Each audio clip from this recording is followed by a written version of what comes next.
तो दर्शकों, आज हमने जाना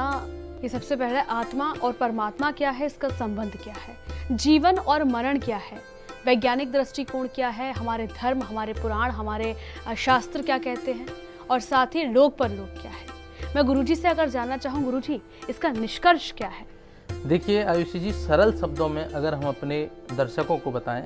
तो मैं आत्मा परमात्मा को ऐसे बताता हूं कि परमात्मा और आत्मा का संबंध यह है कि परमात्मा जो है वह, अगर आत्मा की बात करूं तो आत्मा जो है इस संसार का चेतन है और इसको जन्म देने वाली जो है वह जन्म जो दे रहा है वो परमात्मा है। परमात्मा जो है उसका सर्वशक्तिमान रूप है, आत्मा का ही सर्वशक्तिमान रूप जो है परमात्मा है। और अगर मैं जीवन मरण की बात करूं तो जीवन मरण क्या है कि जो आत्मा है जो शरीर के साथ जुड़ती है तो उसको जीवन बोलते हैं, और जो शरीर से हट जाती है तो मरण बोलते हैं। और लोक परलोक की अगर मैं बात करूं तो लोक परलोक की अवधारणा इसलिए है क्योंकि जीवन मरण में जीवन जब जिया तो आत्मा कुछ ना कुछ कर्म करेगी, और कर्म करेगी उसमें अच्छे कर्म भी करेगी, शरीर के साथ तो बुरे कर्म भी करेगी। अब उस आत्मा को, क्योंकि शरीर तो निकल गया, शरीर को तो जो होना था, परंतु वो आत्मा शुद्ध कैसे हो, इसलिए लोक परलोक की अवधारणा है कि उसमें जो है वह अगर आत्मा ने अच्छा कर्म किया है तो उसको क्या है कि एक जो है स्वर्ग लोक में जाके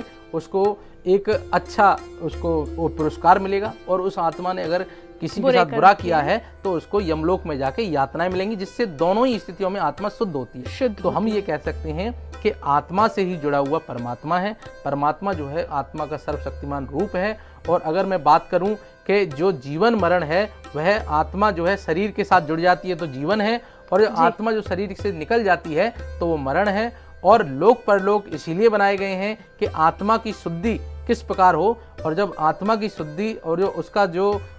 उद्देश्य है, जब परमात्मा ने अगर आत्मा को दिया, पैदा किया है, इस चैतन्य को, इसमें चैतन्यता शरीर में दी है, तो उसका कोई ना कोई उद्देश्य है। जब उसके उद्देश्य की प्राप्ति हो जाती है तो आत्मा का परमात्मा से एक एकीकार होता है या उसका साक्षात्कार होता है, उसको ही हम लोग मोक्ष कहते हैं।